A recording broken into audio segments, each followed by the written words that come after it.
Alright folks, Super Bowl Sunday. I was just literally listening to the National Anthem when this guy called about being stuck. Not sure what he was doing.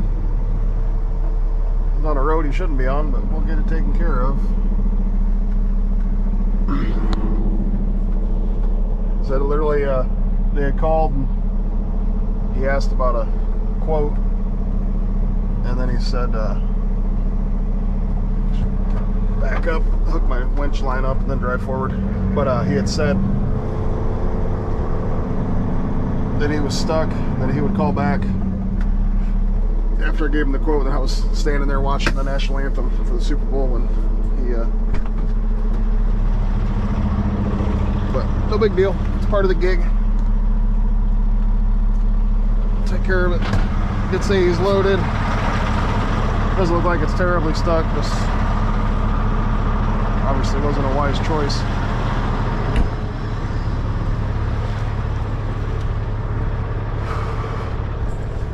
These truck drivers get confused in here. There's like this little block that goes around. There's a couple truck stops over there. It's kind of a weird deal. Pictures.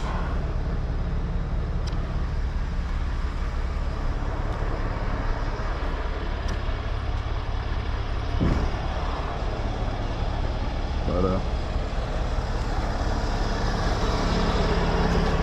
there's one little spot over there. It's there's like a hairpin turn right next to the railroad tracks. I did one time that was like right up against the railroad tracks. That one was a real pain. This one I don't think will be bad at all.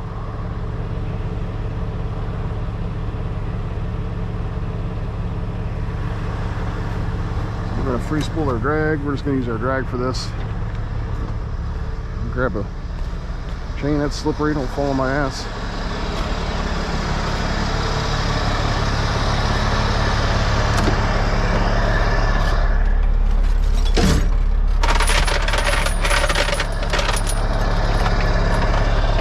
This is the chain that everybody told me I forgot in that last video, that dump truck I had. I don't know how many people comment on that. I actually had a guy call me to tell me that I had forgot my chain, but I assure you I didn't. I just try to edit out the redundant parts of the videos. I know I leave them raw, as they say, but there's some parts that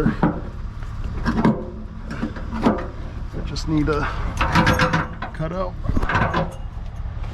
Ooh.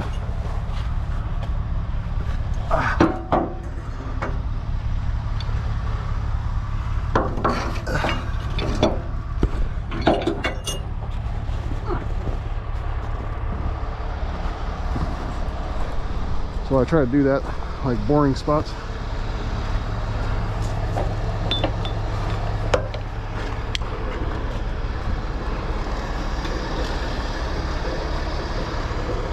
So I need this to slide.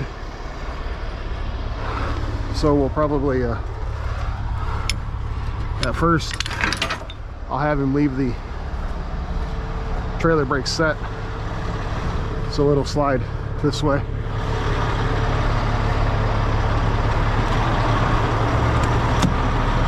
Pull forward.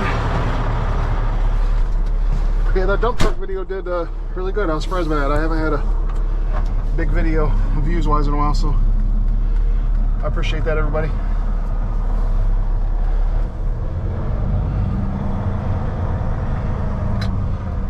Alright, which brakes? Talk to the driver. He already called me.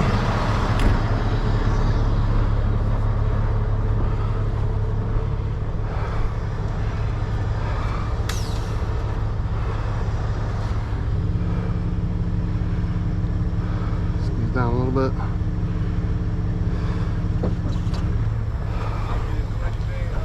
Yeah, go ahead and hop in there. Is it running? Yeah, it's running. All right.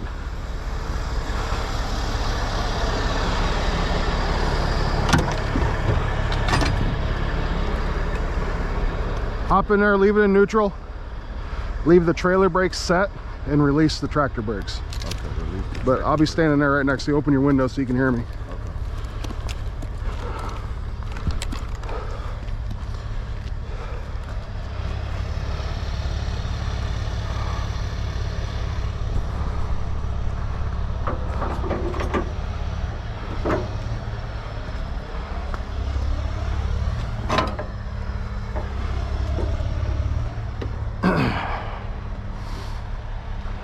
Stand back here. I like to be able to see the truck.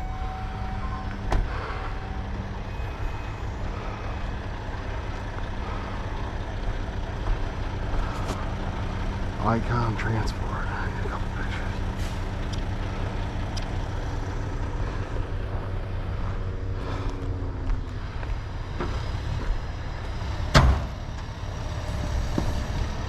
See how that's sliding over like that?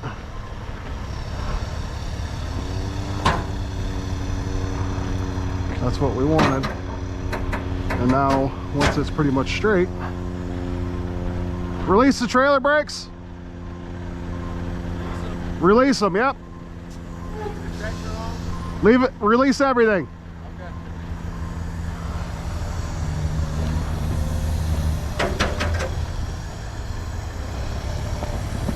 There we go. See that?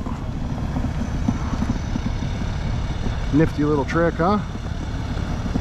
Not really a trick, but it's better than coming back up here and backing up the rear of the trailer or picking up the rear of the trailer and sliding it over. Just leave those locked. It slid over 5 or 6 feet, lined up right where we needed it.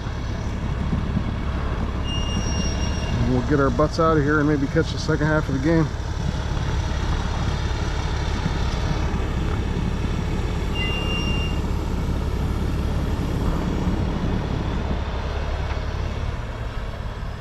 Turn your wheel to the left. Say that one more time. Turn to the left a little bit. A little more. Right there.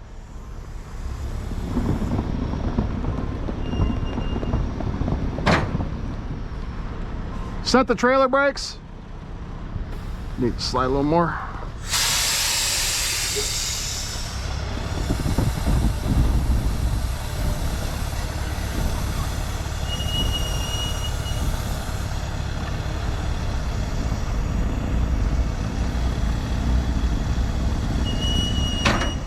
Release them.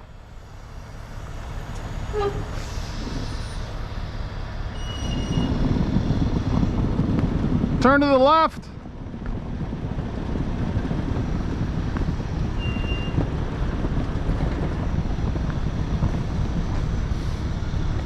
So I better go over there and make sure there's no poles or anything over there the tractor might get into. Oh yeah, we're good.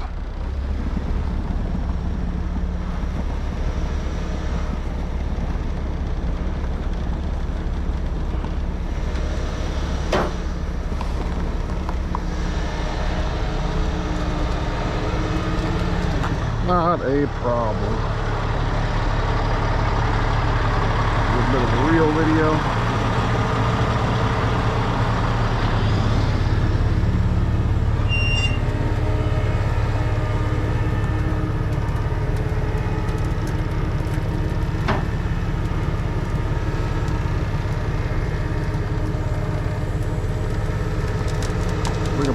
We'll take that all the way back up to that tree and he'll probably be good at that point.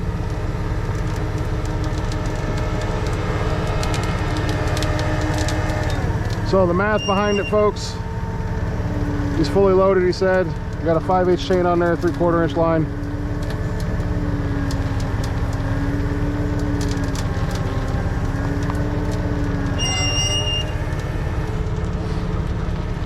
Three-quarter inch line is good for 16,000.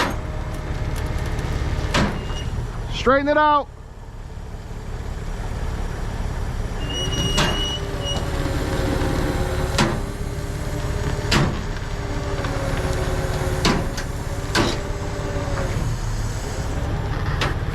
Set your brakes. Set your brakes. We should be able to get out of it from here.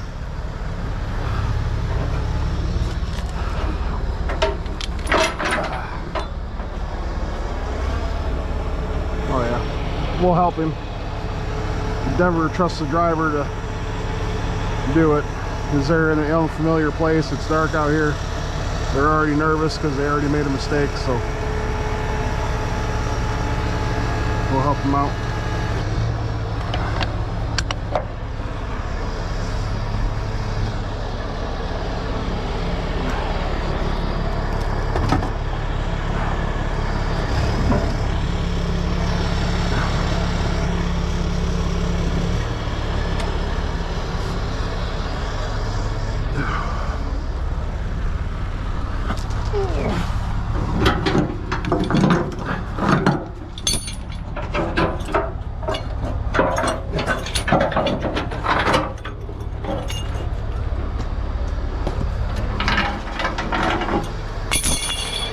Five-eighths chain good for 22,600 pounds.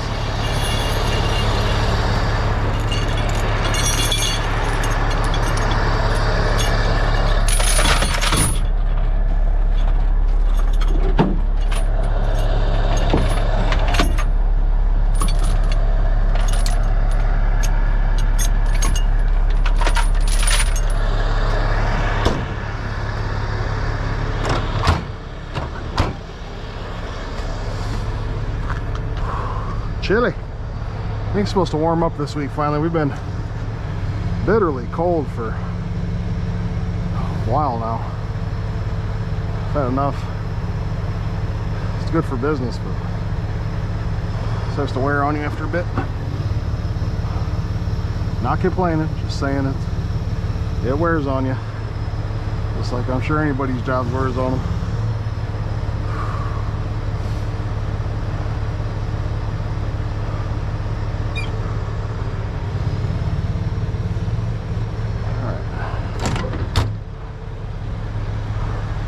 I'm gonna pull forward a little bit to give him some room. I don't trust him to not back into me.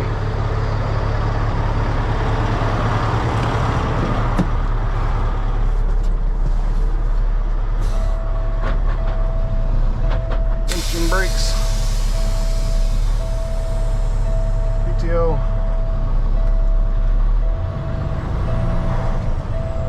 Alright. My boots untied.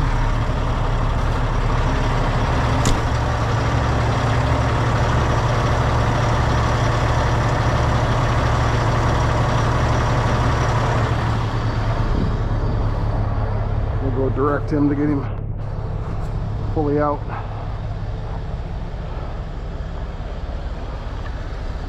Oops.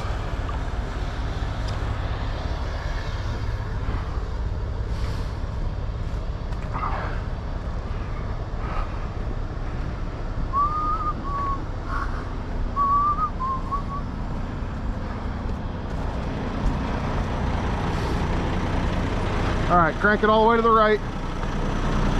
Back up a few feet.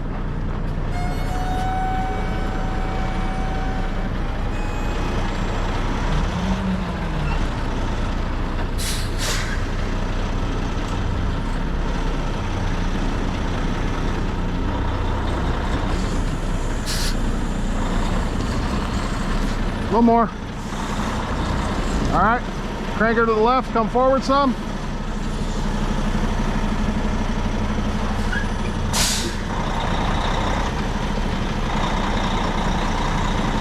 All right, back to the right, back up.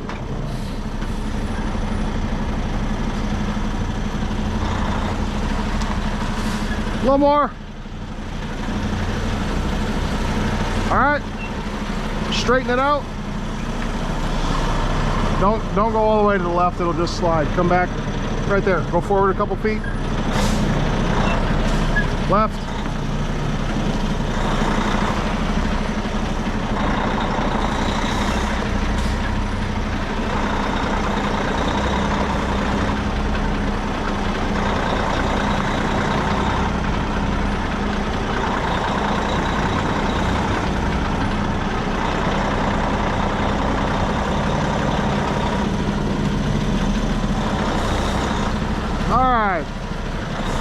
right there.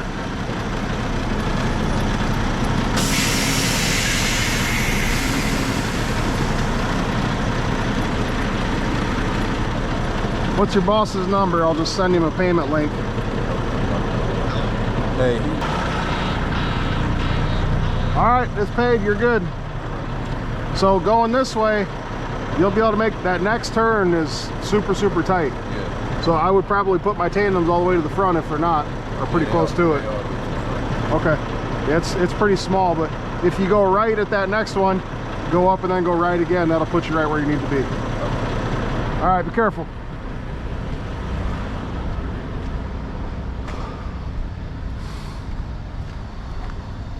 All right, folks, that's it. See if he makes that turn. Kind of debating if I shouldn't turn around and follow him.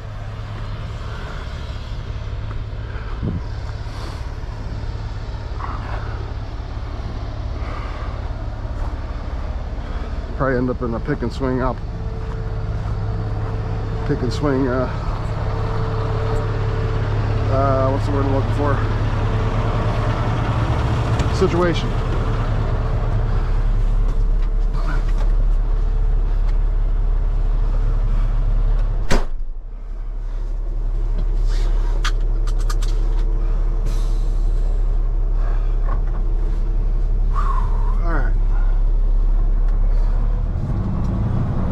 See if we can make it home and catch a little bit of the ball game. I don't know what's going on price-wise,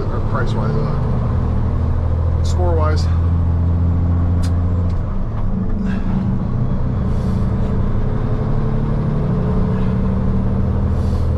I am going to turn around and go back that way because I just got a feeling he's going to mess up trying to make that turn.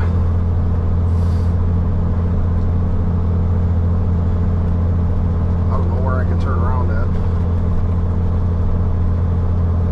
Pavement ends. Holy crap, I don't think I've ever been down this road. This particular one.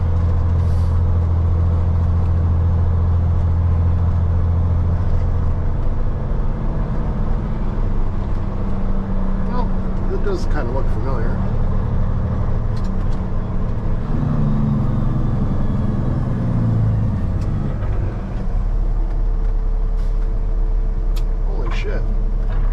Where did he get turned around at?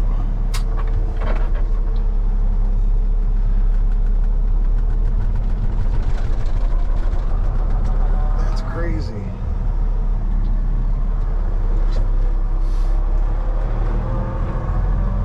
How did he come from? He couldn't have come from this way.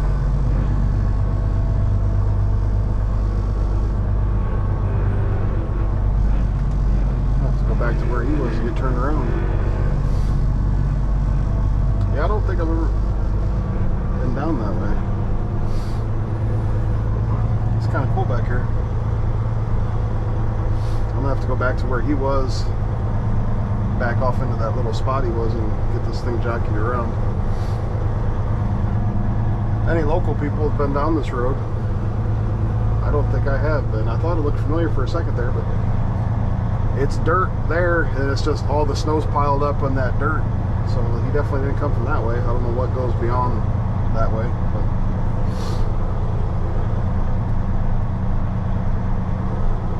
we'll hopefully not get stuck. I'm gonna have to call Christian to come rescue us if we do.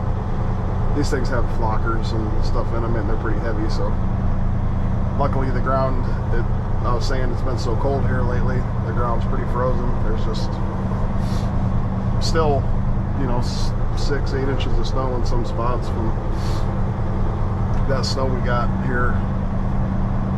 Hell, that was probably a couple weeks ago now.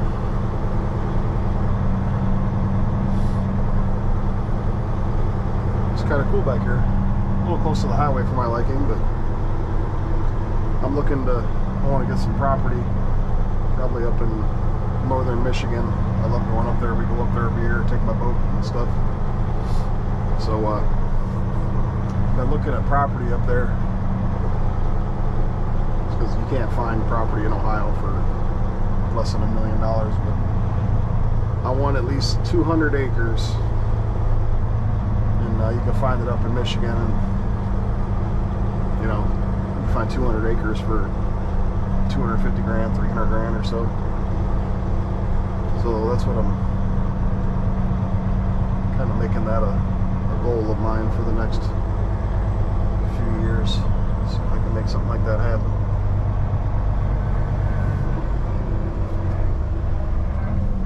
Alright, that's where he was. So let's back off into here and just fingers crossed, YouTube, that we don't suffer the same fate.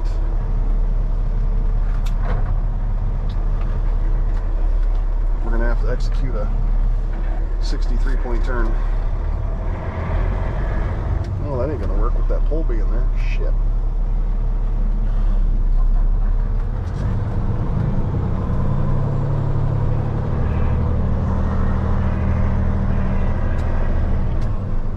We're getting to the point now the snow's been on the ground for a couple weeks. Everything's all frozen. It's not soft and fluffy anymore.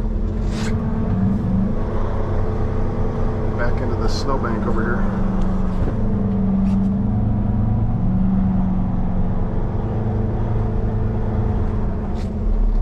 That'd be embarrassing to get stuck like that, wouldn't it? This thing's heavy enough. We should be good. As long as I don't back up too far. I'm really hoping I don't go around this corner up here and see this guy in the ditch again. Or not that he was in the ditch before, but in a ditch. Because that's, like I said, it's going to be a tight turn for him to make up here. He must have done it already. Well, he's not there. He made it. So, kudos to him. Alright, YouTube. That about wraps it up. Hopefully I don't find him stuck somewhere else. But we're going to head home and try to catch the end of the game. Appreciate everybody watching. Yeah, I don't think I have any updates to give on this one. Hopefully we get some good content soon. I haven't had much lately. A lot of light duty stuff. Well, I've been using a light duty truck to do a bunch of medium duty one jobs and stuff. Those are kind of fun. Well, he made it. He didn't hit the gas line. It was close. But yeah, he's up there in his train now. So good. He made it out. I kind of like the location of that house.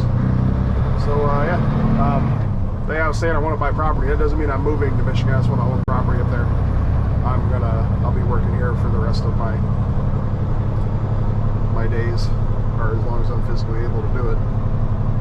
But I do want some property up there. Maybe just something with a little house or even a house trailer or something.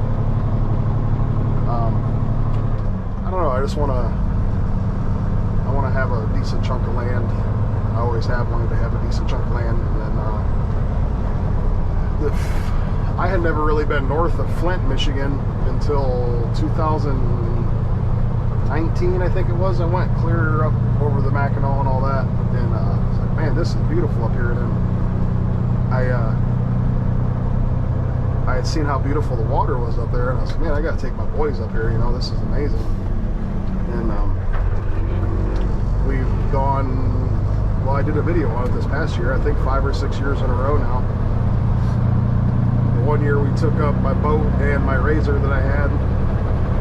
We don't have that Razor anymore, but I got that new Kawasaki side by side, so I'd like to take that up there this year, a couple trips. But yeah, I just kind of fell in love with it up there.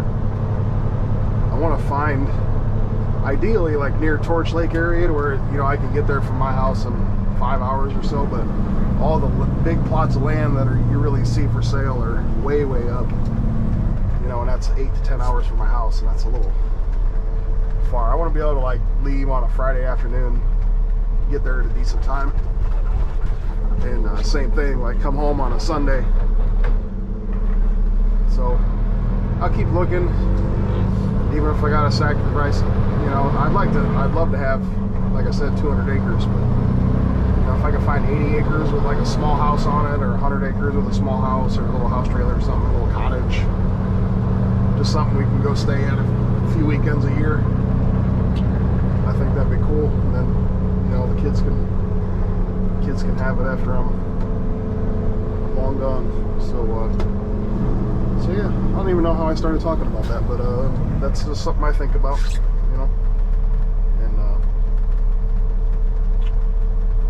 That'd be cool. This YouTube thing, I do I'm sure it's no secret. Everybody understands.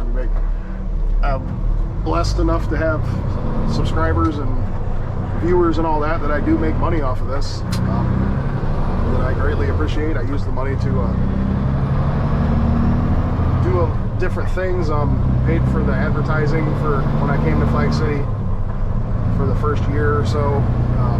They never advertised, so the trucking side of things, they didn't really have to advertise. You know, they had a good core group of customers, and with towing, like I've put a lot of effort into you guys have heard me talk about the ads and all that stuff.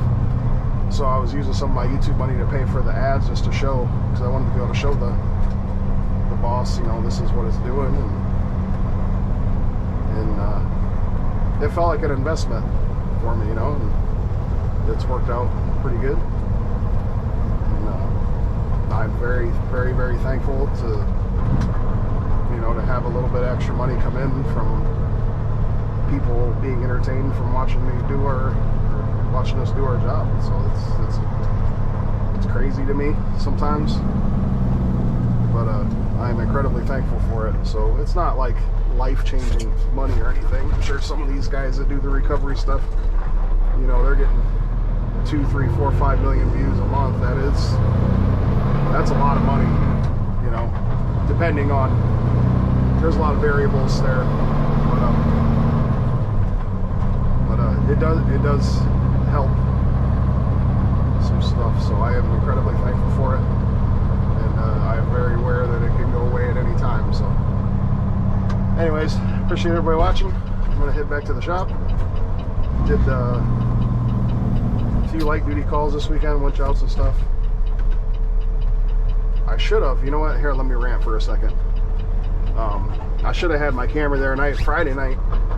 It's like right at midnight we had this nasty wind come in, some snow too, but the wind was like 40 miles an hour, and it was like 0 degrees, so the wind chill was 20 or 30 degrees. And I've been taking a rollback home since we started doing the sheriff's office rotation, so we have trucks spread out throughout the county. And I had a guy call me about his F-150. He was off the road during that wind blizzard-like conditions, and it wasn't far from my house at all, just a few miles. So I gave him the price, and he said okay, and went out, got in the truck, got dressed, and it was like right on a state route, 2-lane state route 23, just north of Aldeta, if anybody knows where that's at. And I was pulling, I don't know, going 30 miles an hour or so, and I could see yellow lights flashing up there. Then the guy called me, he's like, oh, I need to cancel. And I was like, oh, I'm almost to you. He's like, somebody's pulling me out. And that immediately made me upset, you know, anyway, so I get up to him, and it's just these 2 kids in a pickup truck with a strap, and they're going across both lanes of the state route trying to yank this dude out. And I was mad at that point, you know, and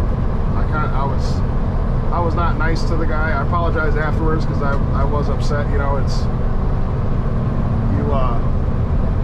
you called me to do a job. We came out in blizzard-like conditions. I got there within 15 minutes of you calling, and now you got, you know, these guys yanking on it. So then they weren't going to get it either. That was the thing. They kept yanking on it. So I told the guy, I was like, well, you might as well have them unhook and let me do it, because I'm going to charge you either way. And the kids in the truck got kind of mouthy with me about it. I told him, you guys are going to kill somebody out here. And he's like, how are we going to do that? I'm like, well, you don't have any proper lights. You're not insured. The biggest thing, you don't know what you're doing. You got a strap wrapped around the A-arm, just jerking the shit out of it. And he says, well, I work for a company. And I was like, well, what company? His truck, it was a plain white F-250. And you know, I get it. When I was younger, it was fun to yank people out of the ditch with a pickup truck and stuff. I understand that. But to do it on a state route, and to have your truck and your strap going across both lanes when there's still traffic trying to come through, like, that's just a recipe for disaster, man. And I don't want to see anybody get hurt. And, you know, yeah, personally, I am pissed that you got me up in the middle of the night in this weather, and I got to you within 15 minutes, and then you're just gonna be like, oh yeah, well, never mind. You know, that's like ordering a pizza, and then they get it to your door, and you tell them, never mind, I don't want it. Like, it's just, it's not right. So, but the actual customer was fine. It was the kids in the truck, the pickup truck, that were kind of pissy. And the customer, you know, I apologized to him because I was kind of huffy. He had no issues. He said thank you, and you know, I pulled him out. He was on his way. So anyways, it's my little rant. So somebody can complain that I'm complaining, because that's usually what happens. But I just try to inform you guys, you know, some of the trials and tribulations of this job. Like I always say, it's a realistic view into it, and that is something you deal with. You know, you send customers call you, and you send a driver out to them, and they're not always there. You get gone on arrival. And the place I used to work, I don't know if they still do it, but they used to collect payment up front before sending the driver out on almost all calls, and I don't fully agree with that, and I didn't like doing that. I understand it, the frustration as to why you would want to do that. We don't do that. It works out pretty good. We don't get burned all that often, so I don't like inconveniencing all of our customers for the few bad customers that you deal with. So that's just my thoughts on it. Whether that's the right thing or not, I don't know. But if we're doing something real far, like I had a lady, she wanted us to come get a pickup truck down in Hocking Hills, which if anybody's familiar with that, down in southern Ohio, and it was real icy in the hills and stuff. And like something like that, I'll collect up front, half of it at least, before sending somebody that far, because it was over 3 hours away. And she was fine with that. I try to explain to them as, you know, as to why I want to do that, or I'm asking them to do that. So they're usually pretty cool with it. Or, you know, we do a lot of light duty stuff to Detroit or Columbus or Cincinnati. So, you know, I'll collect $200 or $300 from the person once we get the car loaded or something like that. But 98% of the time, it's not an issue. Everybody's pretty decent to deal with, so I'm thankful for